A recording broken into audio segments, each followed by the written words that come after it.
एक सरकारी कर्मचारी, एक सरकार का नौकर आज लाखों का टैक्स जमा करता है सरकार के लिए, सरकार के खाते में के लिए, लेकिन एक ही सरकारी वही दूसरी तरफ एक और सरकारी अधिकारी इन सरकारी कर्मचारी का काम नहीं कर रहे हैं। काम क्या है? काम वो है जिस पे पैसे नहीं लगते, काम वो है जो 1 घंटे का काम है, काम वो है जो तुरंत हो जाए, लेकिन बावजूद इसके रीवा में बैठे भ्रष्ट अधिकारियों की नींद नहीं टूटती है। यदि पैसे फेंक दिए जाएं तो शायद काम हो जाता है, और पैसे ना दिए जाएं तो मना भी नहीं करते और काम की तरफ तो देखते भी नहीं है। ये हालात है। दरअसल मामला ये है कि इनकी ज़मीन है इटौरा में, सगरा तहसील हुजूर लगती है। यहाँ के नायब तहसीलदार हैं यतीश शुक्ला।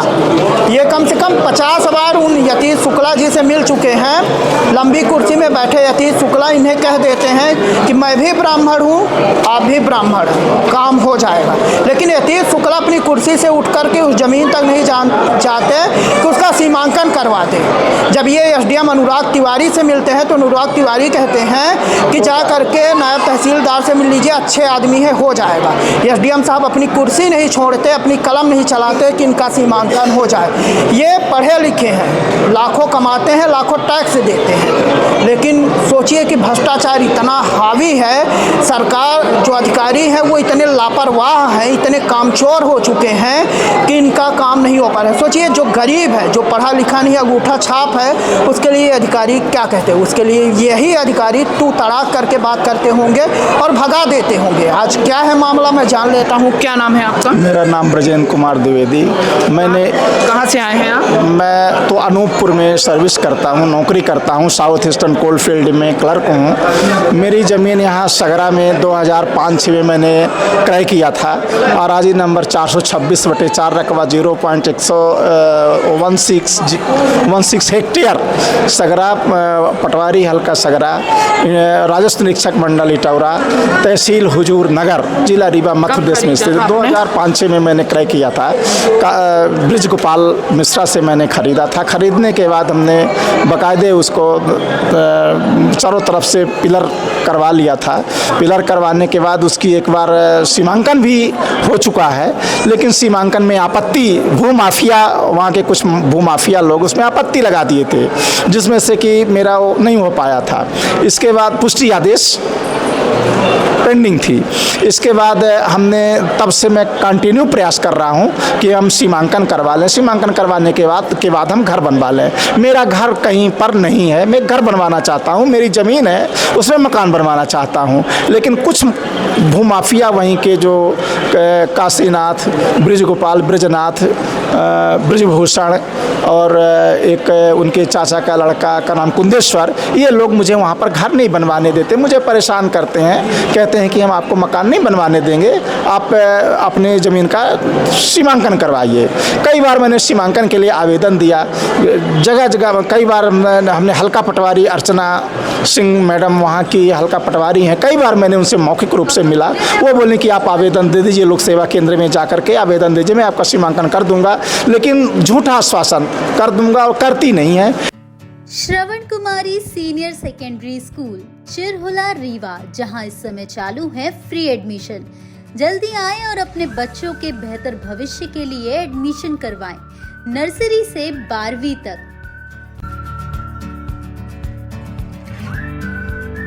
कई बार पर इसके बाद हम नायब साहब से मिले, आरआई साहब से मिले, नायब साहब शुक्ला साहब से मिले। शुक्ला साहब बोले कि ठीक है आपका काम हो जाएगा, लेकिन झूठा आश्वासन, केवल कह देते हैं करवा दूंगा, लेकिन मेरा सीमांकन नहीं करवाते। मैं परेशान हूँ। मैं इससे परेशान होकर के आज मैं माननीय जन सुनवाई में माननीय कलेक्टर मैडम के पास आया था मिलने, चूँकि वो अनचेयर नहीं है, नहीं तो मैंने मैडम से आत्मदाह की अनुमति मांगी थी कि ठीक है आप सीमांकन नहीं करा सकते, उसमें आप अक्षम है तो आप मुझे आत्मदाह की अनुमति दे दीजिए, तो मैं आत्मदाह कर लूँ यहीं कलेक्ट्रेट कार्यालय के सामने।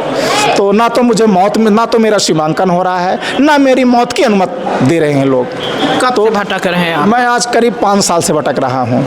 यतीश शुक्ला से कितनी बार मिले? शुक्ला साहब से मैं करीब 20 बार मिल चुका। एसडीएम से भी मिले? एसडीएम से भी 1-2 बार मिल चुका हूँ। तिवारी साहब से, तिवारी साहब बोले कि आप नायब साहब से मिल लीजिए, आपका हो जाएगा सीमांकन, लेकिन हो गया मतलब केवल झूठा आश्वासन।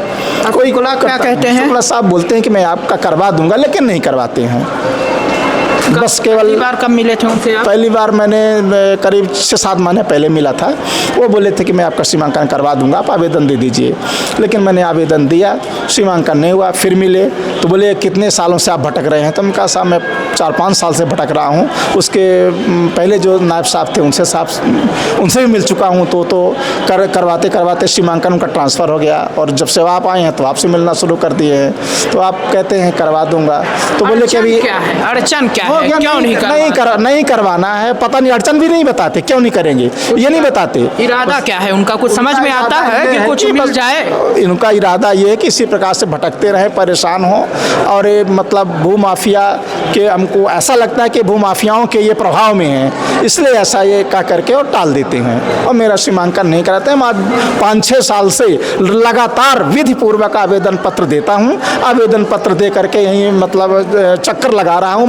मैं अपनी पूरी छुट्टी केवल इसी में व्यतीत की छुट्टी लेके आता हूँ और यहीं भटकता रहता हूँ। जमीन और 4 डिसमिल है, ज़्यादा नहीं है, केवल 4 डिसमिल, चूँकि रोड के किनारे है। मकान रिहायशी मकान, इसके अलावा मेरी और ज़मीन नहीं है घर बनाने के लिए, केवल सिलपरा में थोड़ी सी है, थोड़ी ये है। तो मैं मकान बनवाना चाहता हूँ कि सीमांकन हो जाए। आ चुके हैं जन सुनवाई में 4-5 बार आ चुका हूँ। क्या बोला जाता है? माननीय कलेक्टर मैडम बोली थी कि अगर अगली बार आपका सीमांकन नहीं होता है तो हम RI साहब को 5,000 रुपये का जुर्माना लगाऊंगी। लेकिन वो भी कुछ नहीं हुआ, ना तो जुर्माना लगा उन पर और ना कोई कार्रवाई हुई। सीएम हेल्पलाइन में हजारों बार के सीएम हेल्पलाइन बंद करवा दी जाती है। क्या बोलकर हो गया कुछ न कुछ, ये लोग यहाँ से अब ये क्या बोलते हैं वो तो हम नहीं जानते कि सीएम हेल्पलाइन बंद करने के लिए क्या विधि, क्या टेक्नोलॉजी इनके पास है, वो इनकी यहाँ से बंद करवा देते हैं नायब साहब और ये सब मिल करके। राजस्व अभी तक इसमें सबसे बड़े किस अधिकारी से आप मिल चुके हैं? इसमें हम कलेक्टर साहब से, माननीय कलेक्टर महोदय मैडम से मिल चुका हूँ, SDM साहब से मिल चुका हूँ, तहसीलदार साहब से मिल चुका हूँ, RI साहब से मिल चुका हूँ, हल्का पटवारी से मिल चुका हूँ। एक बार उप मुख्यमंत्री से भी मिले? एक बार मुख्यमंत्री जी के पास हमने मिलने गया था। राजन शुक्ला जी के पास? नहीं, यहाँ नहीं, मोहन माननीय भोपाल गए थे। चूँकि खजुराहो में कैबिनेट मीटिंग थी, वो वहाँ पर मैंने नहीं मिल पाए मुझे, ना तो वल्लभ भवन में मिले और ना अपने बंगले में मिले। वो वहाँ दोनों जगह से वल्लभ भवन गए तो पता चला कि वो कैबिनेट मीटिंग में है। चीफ सेक्रेटरी साहब से मिलना चाहे तो चूँकि मीटिंग थी तो चीफ सेक्रेटरी साहब भी नहीं थे। एडिशनल चीफ सेक्रेटरी रेवेन्यू से मिलना चाहे तो चूँकि सभी लोग कैबिनेट मीटिंग में, कोई भी ना तो सेक्रेटरी लेवल के अधिकारी वल्लभ भवन में थे और ना CM साहब थे। तो CM साहब के यहाँ आवेदन दे के चलाया था, रिसीव भी वहाँ नहीं मिला, आवेदन पत्र दे के चलाए थे कि और यहाँ उप मुख्यमंत्री से, इनसे माननीय उप मुख्यमंत्री से तो मैं नहीं, समझ में नहीं मिला, क्योंकि उनसे आशा नहीं है कि काम होगा, इसलिए जहाँ आशा नहीं है वहाँ नहीं गए। ठीक है, तो सुना आपने कि किस तरह से ज़मीन का एक टुकड़ा नापने के लिए इन्हें कई साल भटकने पड़ रहे हैं। सोचिए ये हालात है रीवा में। जिम्मेदार अधिकारी क्या काम कर रहे हैं? तनख्वाह पूरी लेते हैं, चलो तनख्वाह तो लेते हैं, घूस भी पूरी लेते हैं पूरी, लेकिन यदि जो कोई घूस न दे, रिश्वत न दे तो 5-5 साल भटकाते हैं। अरे 5 मिनट का काम है, 10 मिनट का है या 1 दिन का काम है, सरकार ने इसीलिए आपको नियुक्त किया है, इसीलिए उस कुर्सी पर बैठाया है तहसीलदार, नायब तहसीलदार साहब और SDM अनुराग तिवारी जी, उसी कुर्सी पर इसलिए आपको बैठाया है कि इन जैसे गरीब लोग जो है, मध्यम वर्गीय परिवार है, जो ज़मीन का टुकड़ा खरीदता है तो उसको नापिए। अरे इनकम टैक्स सरकार जिससे कि तनख्वाह इनको मिलती है, हम लोग जो इनकम टैक्स देते हैं भारत सरकार को, उससे ही तनख्वाह माननीय लोगों को मिलती है। लेकिन फिर भी हम लोगों का काम नहीं करते हैं, परेशान करते हैं, लटकाते हैं, भटकाते हैं, इतना परेशान कर देते हैं कि अब हम मौत तक को गले लगाने के लिए तैयार हैं कि हम आत्मदाह करने की अनुमति मांगे हैं कि चूंकि माननीय आप मेरा सीमांकन नहीं करने में अक्षम महसूस करते हैं तो मुझे मृत्यु का वो दे दीजिए, अलाउ कर दीजिए, अनुमति दे दीजिए तो मैं आत्मदाह कर लूँ यहीं। तो आत्मदाह की भी अनुमति, आत्मदाह के लिए भी मुझे आश्वासन मिलता है कि अभी आप रुकिए, अभी अब हमारे पास आत्मदाह करने के लिए टाइम नहीं है, कलेक्टर मैडम का कहना है। सोचिए ये हालात है कि आखिरी चारा आत्मदाह बचता है, वो भी ये मांग रहे हैं। हाँ, कि सरकार जो अधिकारी हैं किस तरह काम कर रहे हैं। देखना दिलचस्प होगा कि कभी इनका सीमांकन हो पाता है या नहीं हो पाता। वीडियो जर्नलिस्ट सोनाली के साथ नीरज तिवारी की रिपोर्ट।